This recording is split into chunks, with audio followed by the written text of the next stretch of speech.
శిలువలో పలికిన మూడవ మాట. యోహాను సువార్త 19వ అధ్యాయం 26వ వచనం. యేసు తన తల్లియు తాను ప్రేమించిన శిష్యులను దగ్గర నిల్చుండ చూచి, అమ్మా, ఇదిగో నీ కుమారుడు అని తన తల్లితో చెప్పాను. తర్వాత శిష్యుని చూచి, ఇదిగో నీ తల్లి అని చెప్పాను. ఆ గడియ నుండి ఆ శిష్యుడు ఆమెను తన ఇంట చేర్చుకున్నాడు.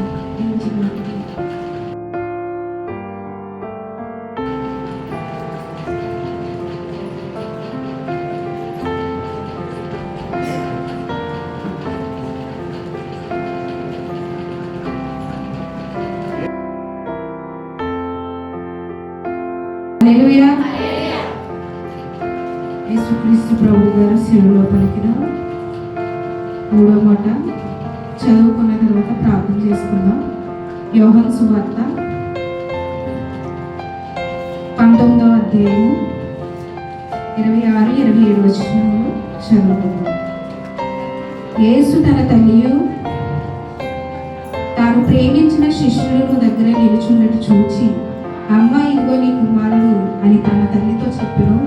తరువాత శిష్యులు చెప్పారు. ఆ గడియ నుండి ఆ శిష్యుడు ఆమెను తన ఇంట చేర్చుకున్నాడు. కళ్ళు మూసుకున్నట్లయితే అందరూ ప్రార్థన చేసుకున్నాము. పరిశుద్ధ ప్రేమ గల తండ్రి, కృపగల దేవ, సర్వాధికారి, సకల ఆశీర్వాదం కారణమైన దేవ, మీ శ్రేష్టమైన నామానికి, ఘనమైన నామానికి స్తుతులు స్తోత్రములు తెలియజేసుకున్నాం. ప్రభు తండ్రి, మాకు ఇచ్చినటువంటి సమయాన్ని బట్టి తండ్రి కృతజ్ఞతాస్తుతులు చెల్లిస్తున్నాం. ప్రభా, నా ముందు తండ్రి నేను ప్రభా 2 మాటలు వివరించిన బిడ్డలను దీవించమని, ఆశీర్వదించమని, దాని ద్వారా మేము నేర్చుకున్న మాటలను మా హృదయాల్లో భద్రపరచుకోవడానికి మీరు సహాయం చేయమని అడుగుతున్నాం. ప్రభా, ఇప్పుడు కూడా నేను మాట్లాడుతున్నప్పుడు మీ యొక్క జ్ఞానాన్ని, ధైర్యాన్ని నాకు ఇవ్వమని, మాట్లాడుతున్న ప్రతి ఒక్క మాట వారికి అర్థమయ్యేటట్లు మీరే సహాయం చేయమని అడుగుతున్నాం. ప్లీజ్ పెట్టి ప్రార్థనకి వేడుకుని పొందుకుని ఉన్నాం మా ప్రియ పర్వతండి. ప్రతి సంవత్సరం కూడా 7 మాటలు వివరించుకుంటున్నాం కదండి. అందరూ వివరించుకుంటున్నప్పటికీ ఈ మాటల్లో ప్రతి ఒక్కరు చెప్పినా సరే ప్రతి ఒక్క మాటలో ఒక్కొక్క పాయింట్ మనం నేర్చుకుంటూ ఉన్నాం కదా. మొదటి మాటలో క్షమించమని నేర్చుకున్నాం. 2వ మాటలో ఏం నేర్చుకున్నాము? నేను నాతో కూడా పరదేశంలో అని నేర్చుకున్నాము. 3వ మాటలో నేను నేర్చుకున్న విధంగా పెద్ద ఎక్కువ చెప్పురు కానీ 3 అంశాలని నేర్చుకున్నాను. ఆ 3 అంశాలు మీకు తెలియజేస్తాను. 3 భాగాల కింద నేను వివరిస్తాను. అవి నేర్చుకోవాలని ఆశపడుతున్నాను. నేను 3వ మాటలో 3 అంశాలు ఏంటంటే, యేసుక్రీస్తు ప్రభువు గారు ఎవరెవరిని తల్లి అని పిలిచారు, అమ్మ అని పిలిచారు. ఏంటి? యేసుక్రీస్తు ప్రభువు గారు ఎవరెవరిని అమ్మ అని పిలిచారు, పిలిచినటువంటి సందర్భం ఏంటి? అది మొదటిది. ఏంటి? యేసుక్రీస్తు ప్రభువు గారు ఎవరెవరిని అమ్మ అని పిలిచారు, సందర్భం, ఏ సందర్భంలో పిలిచారు. 2వ పాయింట్ ఏంటంటే, తన తల్లిని పిలిచినప్పుడు ఆయన తీసుకున్న సందర్భం ఏంటి? 2వది ఏంటి? యేసుక్రీస్తు తన తల్లిని పిలిచినప్పుడు ఆయన ఏ సందర్భంలో తన తల్లిని పిలిచారు. 3వ పాయింట్ ఏంటంటే, వాక్యానుసారంగా యోహానుకే ఎందుకు తన తల్లిని అప్పగించారని నేను 3 వాటిలో ఎంచుకున్నాను. కాబట్టి జాగ్రత్తగా వినాలని కోరుతున్నాను. మత్తయి సువార్త 15వ అధ్యాయము 21వ వచనం. యేసు అక్కడి నుండి బయలుదేరి తూరు సీదోను ప్రాంతమునకు వెళ్ళగా, ఇదిగో ఆ ప్రాంతముల నుండి కనాను స్త్రీ ఒకటి వచ్చి, ప్రభువా, దావీదు కుమారుడా, నన్ను కరుణింపుము, నా కుమార్తె దయ్యము పట్టినదే బహు బాధపరుచున్నదని కేకలు వేసెను. ఇందులో ఒక స్త్రీ కనిపించిన స్త్రీ అండి, కనాను స్త్రీ. కనాను స్త్రీ అనగా అన్యజాతి స్త్రీ అన్నమాట. ఎవరు? ఆమె వచ్చి యేసుక్రీస్తు ప్రభు దగ్గరికి వచ్చి అంటుంది, దావీదు కుమారుడా, నా కుమార్తె దయ్యం పట్టినదే బాధపడుచున్నది, మీరు రక్షించని ప్రభు అనేసి బహుగా కేకలు వేస్తూ ఆయన దగ్గరికి వచ్చినట్టు తర్వాత కింద. అందుకు ఆయన ఆమెతో ఒక్క మాట అయినను చెప్పలేదు. అప్పుడు ఆయన శిష్యులు వచ్చి, ఈమె మన వెంబడి వచ్చి కేకలు వేయించినది కనుక ఈమెను పంపివేయమని ఆయనను వేడుకొనగా వచ్చారు. ఎలా అయితే కేకలు వేస్తే అడుగుతుందో ఈ స్త్రీ, యేసుక్రీస్తు ప్రభువు గారు అసలు మాట్లాడలేదంట, మౌనంగా ఉండిపోయారంట. మనకు అనిపిస్తుంటది, ఇదేంటి ఈయన స్వస్థపరుస్తారనే కదా నేను ఈయన దగ్గరికి వచ్చాను అనేసి అనుకుంటారా లేదా? కానీ ఈమె ఆయన ఎంత దూరం చేస్తున్నా సరే ఆయన అనుసరించుకుంటూ వెళ్తూ ప్రభు నా కుమార్తెను స్వస్థపరచండి అని మాత్రమే ముందుకు వెళ్తుందంట. ఆ ఆలస్యం వెనకాల కూడా ఒక అద్భుత కార్యం ఉందంట. ఏంటి ఆ ఆలస్యం వెనక కూడా ఒక అద్భుత కార్యం ఉంది. దేవుడు ఆలోచన వేరు, ఈ స్త్రీ ఆలోచనలు వేరన్నమాట. అయితే అక్కడ ఉన్న శిష్యులకు కూడా కోపం వచ్చిందంట. ప్రభు ఎందుకు ఆమె అలాగ వస్తున్నప్పుడు మీరు ఆమెకి స్వస్థపరిచేసి ఆ కుమార్తెని స్వస్థపరిచేసి వెళ్ళిపోవచ్చు కదా అనేసి అన్నటప్పుడు దాని కింద వచ్చిన చూడండి, ఆయన ఇశ్రాయేలు ఇంటి వారై నశించిన గొర్రెల యొద్దకే గాని మరి ఎవరి యొద్దకు నేను పంపబడలేదను. ఆయనను ఆమె వచ్చి ఆయనకు మొక్కి ప్రభువా నాకు సహాయం చేయమని అడిగాను. అందుకు ఆయన పిల్లల రొట్టె తీసుకుని కుక్క పిల్లలకు వేట యుక్తము కాదని చెప్పగా ఆమె నిజమే ప్రభువా, కుక్క పిల్లలు కూడా తమ యజమానుల బల్ల మీద ఉండి పడు ముక్కలు తినను కదా అని చెప్పాను. యేసుక్రీస్తు ప్రభు గారు ఈ కనాను స్త్రీని కుక్క పిల్లతో పోల్చారంట. అంటే కుక్కతో పోల్చారనుకోండి, ఒక మనిషిని ఎంత నీచంగా చూస్తారు, నీచంగా చూస్తేనే కదా కుక్క పిల్లలతో పోల్స్తారు. అప్పటికే ఆమె ఏమంటుందంటే, నిజమే ప్రభా, నన్ను కుక్కతో పోల్చినా పర్లేదు కానీ నా కుమార్తెను మాత్రం స్వస్థపరచండి అన్నారు. ఎందుకు కుక్క పిల్లతో పోల్చి? ఆమె స్థితి ఎలా ఉందో మనకు తెలియదు, ఆమె జీవితం ఎలా ఉందో తెలియదు. బహుశా ఆమె తప్పు చేస్తుందేమో, అది మనకు తెలియదు, ఇక్కడ రాయించబడలేదు. కానీ కుక్క పిల్లతో పోల్చినప్పటికీ ఆమె ఏం చేసిందంటే దేవుణ్ణి విడిచిపెట్టలేదండి. ఫస్ట్ ఎవరిని? దేవుణ్ణి విడిచిపెట్టలేదండి. దేవుణ్ణి విడిచిపెట్టకుండా ఆయన ఎలా వెళ్ళిపోతుంటే అలాగే ముందుకు వెళ్తూ ప్రభా దావీదు కుమారుడు అని కేకలు వేస్తామని ఆయన్ని వేడుకుందంట. దాని కింద మనం అందుకు యేసు, అమ్మా నీ విశ్వాసం గొప్పది, చాలండి అతని. అప్పుడు ఏమన్నాడు యేసుక్రీస్తు ప్రభు? అమ్మా నీ విశ్వాసము గొప్పది అన్నారంట.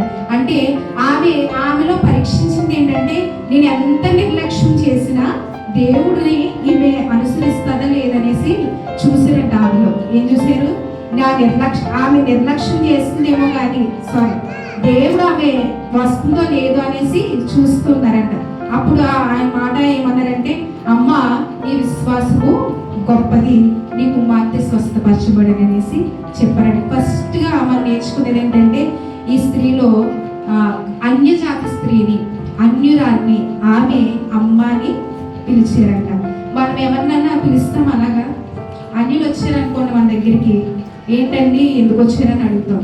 కానీ ఈమె నిర్లక్ష్యాన్ని కూడా దేవుడు ఏం చేసి, ఆమె నిర్లక్ష్యం చేయలేదంట, పరీక్షించాడంట. ఆలస్యం వెనుక అద్భుతం ఉంటుందంటారు కదా. ఆమె ఆలస్యం అయినా సరే దేవుణ్ణి అనుసరిస్తూ విధేయత కలిగి, నిరీక్షణ కలిగి, భయభక్తులు కలిగి నా దేవుడు స్వస్థపరుస్తాడనే ఆశతోటి వచ్చిన తర్వాత ఆమె ఆ యేసుక్రీస్తు ప్రభు అన్నారంట, నీ విశ్వాసము గొప్పది, నీ కుమార్తె స్వస్థపరచబడుతుంది అనేసి చెప్పారు. ఈ సందర్భంలో ఈమెను అమ్మాయిని పిలిచారు. రెండో చూసుకుందాం.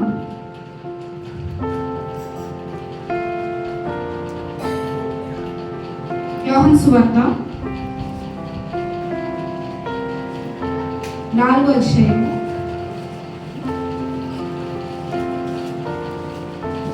4వ అధ్యాయంలో ఒక స్త్రీ కనిపిస్తుంది. ఎవరైనా చెప్తారా?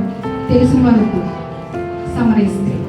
ఈమె గురించి అందరికీ తెలిసిందే. ఈమెకి ఎంతమంది భర్తలు ఉన్నారు? 5. నీళ్ళు చేదుకోవడానికి ఏ సమయానికి వెళ్ళిందండి? 12 గంటలకి వెళ్ళింది. 12 గంటలకి ఎందుకు వెళ్ళాలి? నేను ఒక క్వశ్చన్ వేస్తాను. సర్వసాధారణంగా బావిలో నీళ్లు తోడుతున్నప్పుడు ఏ సమయానికి వెళ్తారు? ఉదయం కానీ సాయంత్రం కానీ వెళ్తారు. కానీ ఈమె 12 గంటలకి ఎందుకు వెళ్ళింది? ఆమె తప్పు చేస్తుంది కాబట్టి, ఆ చుట్టూ ఉన్న జనం ఈమెను ఏమీ అనకూడదు కాబట్టి 12 గంటల సమయంలో ఎవరు ఉండరు కాబట్టి నీళ్ళు చేరుకోవడానికి వెళ్ళిందండి. సమరయ ప్రాంతానికి, సమరయలో ఉన్న బావి దగ్గరికి వెళ్ళిందండి. వెళ్ళిన తర్వాత అక్కడికి ఎవరు వచ్చారు? యేసుక్రీస్తు ప్రభువు గారు వచ్చారు. ఆమె నీళ్లు తోడుతున్నప్పుడు, అమ్మ నాకు దాహం వేస్తుంది, నాకు నీళ్ళు ఇవ్వమని అడిగారు ఆయన. ఈ సందర్భం అంతా అందరికీ తెలిసిందే. అడుగుతున్నప్పుడు యూదుడు అయిన నీవు సమరయురాలన్న నన్ను నీళ్ళు ఇవ్వమని ఎందుకు అడుగుతున్నావు అంటే, నువ్వు నా గురించి తెలుసుకున్న తర్వాత నువ్వే నాకు నీళ్ళు ఇస్తావు, కానీ ఈ నీళ్ళని నేను కోరుకోవట్లేదు, జీవజలాన్ని నీకు ఇస్తాను అనేసి అన్నప్పుడు ఆమె అన్నదంట, ఆ జీవజలం ఏదో నాకు ఇవ్వండి ప్రభు అనేసి అంటే, నీ భర్తను తీసుకురా అనేసి అన్నారంట. అదేంటి, నీళ్ళకి భర్తకి సంబంధం ఏంటి అంటే, యేసుక్రీస్తు ప్రభు గారు ఆమెలోని మార్పుని కోరుకుంది, తన స్థితి ఏంటో తనకి తెలియజేయాలని అనుకున్నాను. ఈ మాట ద్వారా వెంటనే అవి ఏం చేసిందో తెలుసా, స్వస్థపరచుకోబడింది. ఎలాగంటే చూద్దామన్నమాట. 21వ వచనం చదవండి. అమ్మ, ఒక కాలము వచ్చుచున్నది, ఆ కాలమందు ఈ పర్వతం మీదనైనను యెరూషలేము మీదనైనను మీ తండ్రి నా చాలండి. ఇక్కడ పలుకుబడిన మాట ఏంటి, అమ్మ. అమ్మ అన్న పదం వచ్చిందా లేదా? కానీ ఆ సమరయ స్త్రీతో అమ్మ అని పలికినప్పుడు ఆమె చాలా సంతోషించిందంట. నా స్థితి ఏంటి, నేను 5 భర్తలతో ఉండడం ఏంటి, అయినప్పటికీ ఇప్పటికీ నన్ను ఎవరు అమ్మ అని పిలవలేదు, కానీ నా యేసుక్రీస్తు ప్రభు వచ్చినాను అమ్మ అని పిలిచారని చాలా సంతోషంతో, ఆ సంతోషం తట్టుకోలేక ఊళ్ళోకి వెళ్ళి ప్రజలందరితో పాటు యేసుక్రీస్తు ప్రభు వచ్చారని చాటించిందంట. మొదటగా ఏ స్త్రీని పరిచయం చేశాను, కనాని స్త్రీ. అంటే మాతృత్వంతో పోల్చలేనటువంటి స్త్రీలందరినీ కూడా దేవుడు ఏం పిలిచాడు. ఈ రోజుని నేను ఈ మాట ఎందుకు చెప్తున్నానంటే, ఎన్నిక లేని వారందరినీ కూడా అమ్మ అని పిలిచారన్న దేవుడు. అదొక మనుషునిగా చూడనటువంటి వాళ్ళని కూడా అమ్మాయిని పిలిచారంట. ఫస్ట్ కనాని స్త్రీ, అన్యజాత స్త్రీ. దేవుడు అంటే ఎవరి తెలియదు ఆమెకి, అయినప్పటికీ అమ్మ అని పిలిపించుకునే విశ్వాసం ఆమె ఉంది. రెండవది సమరయ స్త్రీ. ఇటువంటి స్థితిలో 5 భర్తలతో తప్పు చేసింది. భర్త తర్వాత భర్త, భర్త తర్వాత భర్త. అలాగా మన చుట్టూ ఉన్న ప్రాంతంలో ఏమైనా చేశారనుకోండి, మనం ఏం చేస్తాం చెప్పండి, చాలా చిరాకు పడిపోతాం. ఈమెంటి, ఈమె వల్ల నా కుటుంబం పాడైపోతుంది అనుకుంటాం అనుకోమా. కానీ దేవుడు అది చూడలేదంట. ఏం చూసారంటే, నీలో మార్పు కోసం నేను ఈ మాట చెప్తున్నాననేసి ఆ మార్పు కోసం ఆమెని అమ్మ అని పిలిచారంట. 3వ సందర్భం చూద్దాం. యోహాను సువార్త 8వ అధ్యాయము. ఇందులో కూడా ఒక స్త్రీ కనిపిస్తుంది, ఎవరు చెప్తారు. 8వ అధ్యాయంలో కూడా ఒక స్త్రీ కనిపిస్తుంటుంది. వ్యభిచారమందు పట్టబడిన స్త్రీ. ఎవరు?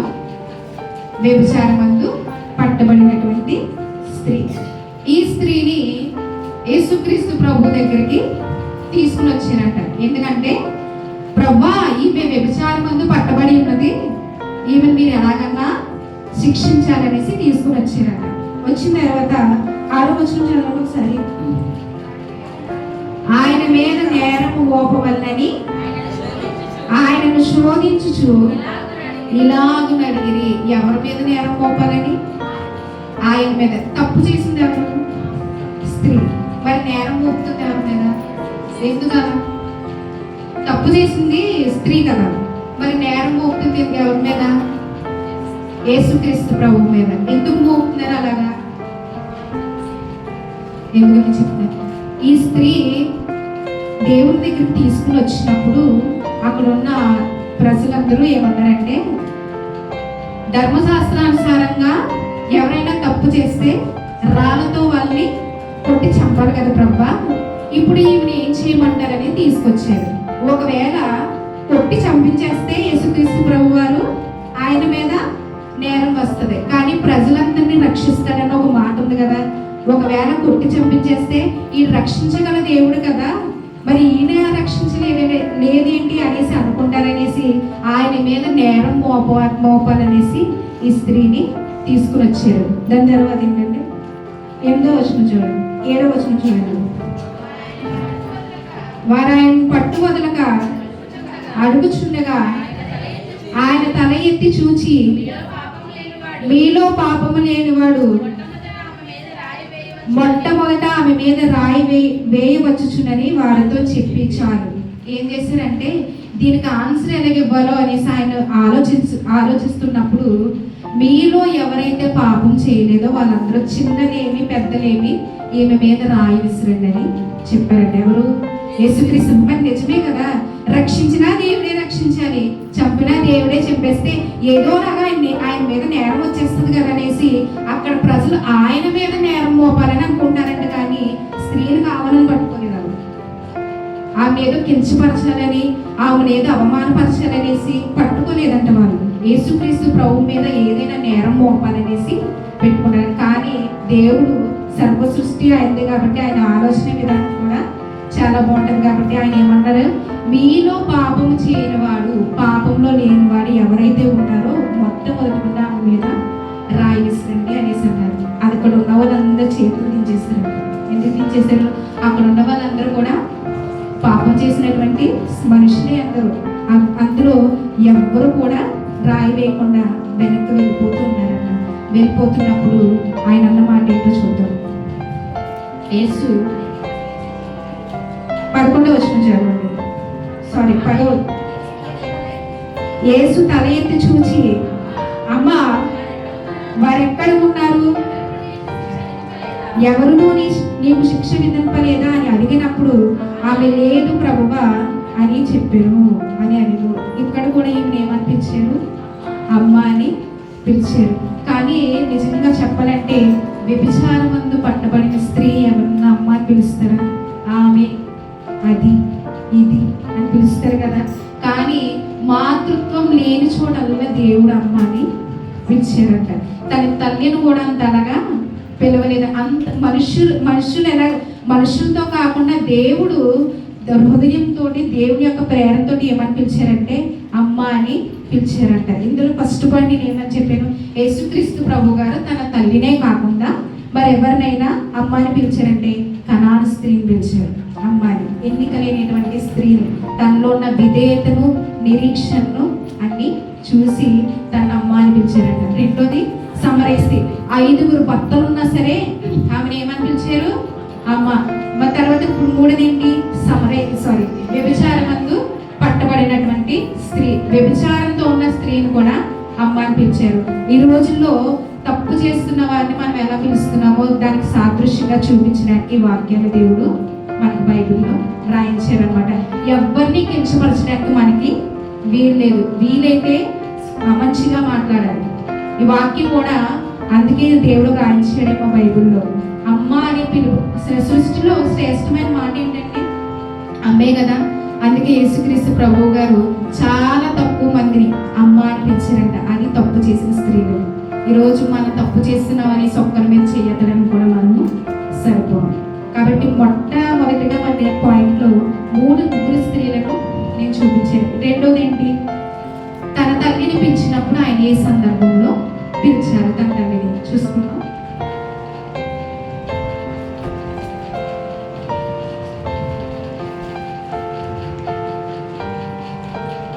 యోహాను సువార్త 2వ అధ్యాయము 1వ వచనం. 3వ దినమున గలిలయలోని కానాను ఊరిలో ఒక వివాహం జరిగెను. యేసు తల్లి అక్కడ ఉండెను. యేసును ఆయన శిష్యులను ఆ వివాహమునకు పిలువబడింది. యేసుక్రీస్తు ప్రభు గారు బాప్తిసం పొందుకున్న తర్వాత 3వ దినాన కానా ఊర్లో పెళ్లి జరుగుతుంది. ఆ పెళ్లి జరుగుతున్నప్పుడు ఆయన శిష్యులు ఉన్నారు, ఆయన తల్లి కూడా అక్కడ ఉంది. అయితే అక్కడ ఏం కొద్దివచ్చింది, ద్రాక్షారసము కొద్దివచ్చింది. ద్రాక్షారసం అయిపోయిన తర్వాత 3వ వచనం చదవండి. ద్రాక్షారసం అయిపోయినప్పుడు యేసు తల్లి వారికి ద్రాక్షారసం లేదని ఆయనతో చెప్పగా యేసు ఆమెతో, అమ్మా నాతో నీకేమి పని, నా సమయం ఇంకను రాలేదని చెప్పింది. అదేంటి ఇక్కడ విచిత్రంగా ఉంది. మన వాడి భాషలో మన తల్లిదండ్రుల దగ్గరికి వెళ్ళి మనకి ఏమైనా పని చెప్పారనుకోండి, మన ఏదైనా తిట్టే, అమ్మా నాతో నీకేం పని అనేసి అంటామా లేదా? అలాగే యేసుక్రీస్తు ప్రభు గారు కూడా అలాగే అన్నారంటావా వాళ్ళ అమ్మని? అన్నారంటావా? మరి ఇక్కడ రాయమని ఉంది కదా, అమ్మా నాకు నీకేమి పని, నా సమయం ఇంకను రాలేదు అనేసి అన్నారు కదా. దానికి కూడా ఒక సందర్భం ఉంది. యేసుక్రీస్తు ప్రభు గారు సందర్భం లేకుండా ఏ మాట కూడా చెప్పరండి. ఎందుకంటే యేసుక్రీస్తు ప్రభు గారు ప్రపంచ మానవాళి పాపాన్ని తీయడానికి రక్తం చిందించడానికి భూమి మీదకి వచ్చారు. ఆయన రక్తం చిందించి ఆయన రక్తానికి సాదృశ్యంగా మనల్ని ద్రాక్షరసం తీసుకోమన్నారా లేదా? ఆయన రక్తానికి సాదృశ్యంగా మనం ఏం తీసుకుంటాం? ప్రతి నెల మొదటి వారం ద్రాక్షరసం తీసుకుంటాం.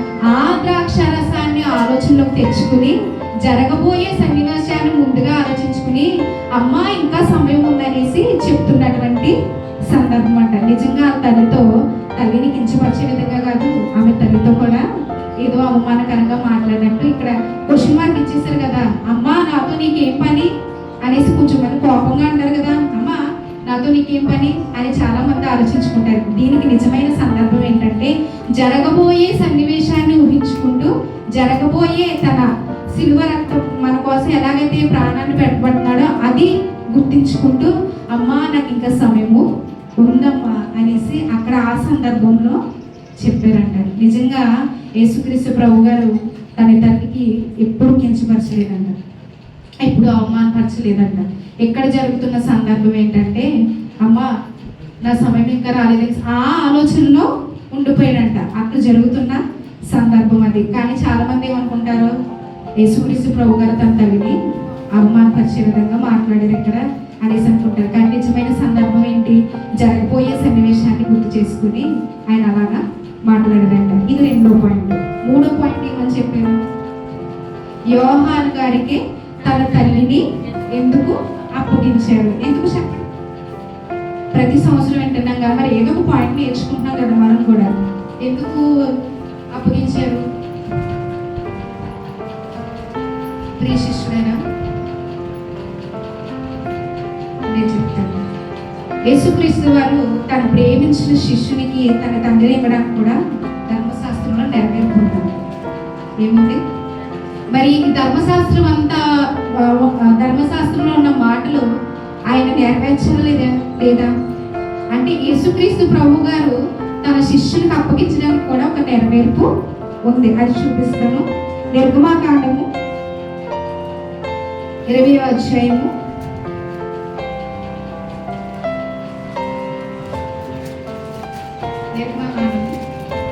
20వ అధ్యాయము 12వ వచనం. నీ దేవుడైన యెహోవా నీకు అనుగ్రహించు దేశంలో నీవు దీర్ఘాయుష్మంతుడగునట్లు నీ తండ్రిని నీ తల్లిని మన దీర్ఘాయుష్మంతులు అవ్వాలంటే ఏం చేయాలి? మన తల్లిని మన తండ్రిని సన్మానించాలి. ఇంకో మాట చూద్దాం. నిర్గమాకాండము 21వ అధ్యాయము 15వ వచనం. తన తండ్రి అయినను తల్లినైనను కొట్టువాడు నిశ్చయముగా మరణ శిక్షణ ఉంది. అంటే అప్పుడు రోజుల్లో కొట్టే రోజులు కాదే, రానున్న రోజు ఇప్పుడు ఏం చేస్తున్నారు? తల్లిదండ్రుల్ని కొట్టే విధంగా కొట్టే స్థితికి తీసుకుని వచ్చేస్తున్నారు లేదా తల్లిదండ్రుల్ని. కాబట్టి ఇక్కడ మాట ఏంటి? తన తల్లినైనను కొట్టువాడు నిశ్చయముగా మరణ శిక్షను ఉందును. తల్లినైనను తండ్రినైనా కొట్టారనుకోండి మరణ శిక్ష ఇస్తాడంటే ఖచ్చితంగా లేదు. అదే అధ్యాయంలో 17వ వచనం చూడండి. తన తండ్రినైనను తల్లినైనను శపించేవాడు నిశ్చయముగా మరణ శిక్ష నొందుదును. తన తండ్రినైనను తల్లినైనను శపించకూడదంట. అర్థమవుతుంది అందరికీ? వెనకలు ఉన్న వాళ్ళకి తన తల్లినైనను తండ్రినైనను కూడా ఎప్పుడు శపించకూడదు, తిట్టకూడదు. తల్లిదండ్రులు చెప్తున్న మాట ఖచ్చితంగా వినాలి. ఒకవేళ తిట్టిన పరిస్థితుల్లో ఏమవుతుంది? బైబిల్ ఏం సెలవిస్తుంది? మరణ శిక్ష ఇస్తానని దేవుని వాక్యం సెలవిస్తుంది. అలాగే లేవియాకాండము 19వ అధ్యాయము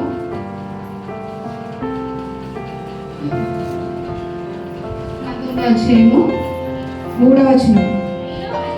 మీలో ప్రతివాడు తన తల్లికి తన తండ్రికి భయపడగలడు. ఎవరికి భయపడాలి? మనలో ఉన్న ప్రతి ఒక్కరు కూడా తన తల్లికి తన తండ్రికి భయపడాలి. ఇందులో నేర్చుకున్న వాక్యాలు ఏంటి? తల్లిదండ్రులను కొట్టకూడదు, తల్లిదండ్రులను అవమానపరచకూడదు. నెక్స్ట్ ఏంటి? తల్లిదండ్రులకి భయపడాలి. ప్రతి ఒక్క తల్లిదండ్రులకి తమ పిల్లలు భయపడాలి. ద్వితీయోపదేశకాండము 27వ అధ్యాయము ద్వితీయోపదేశకాండం 27వ అధ్యాయము 16వ వచనం. తన తండ్రినైనను తన తల్లినైనను నిర్లక్ష్యం చేయవాడు శాపగ్రస్తుడని చెప్పగా ప్రజలందరూ ఆమేన్ అనవలెను. తన తల్లినైనను తండ్రినైనను నిర్లక్ష్యము చేసిన ఎడల, దేనిలో నిర్లక్ష్యం చేయడం? నిర్లక్ష్యం చేస్తే ఏమవుతారు? శాపగ్రస్తులు అవుతారు. ఈసారి దేనిలో నిర్లక్ష్యం చేయకూడదు వాక్యం చూపిస్తే సామెతల గ్రంథము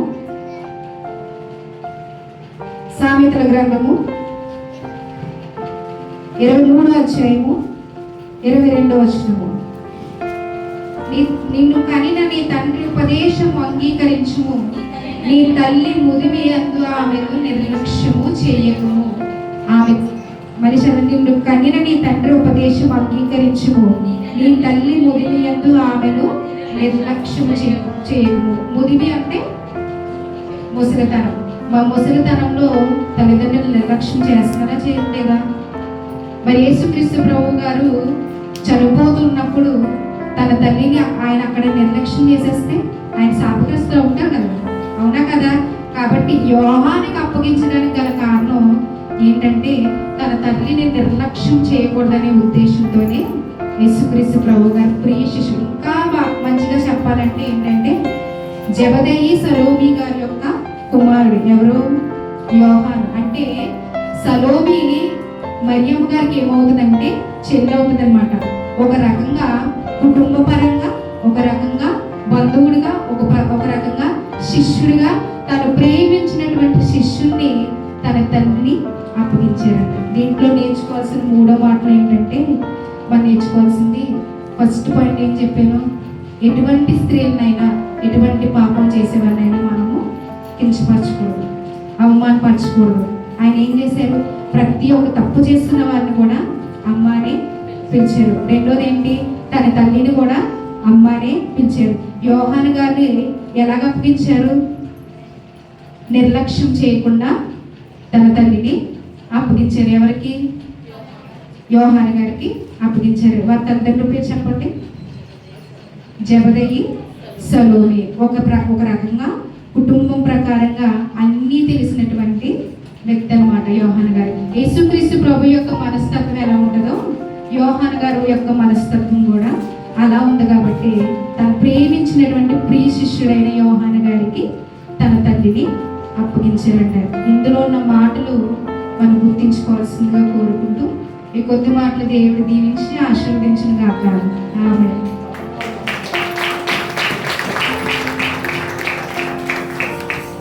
దేవునికి స్తోత్రం.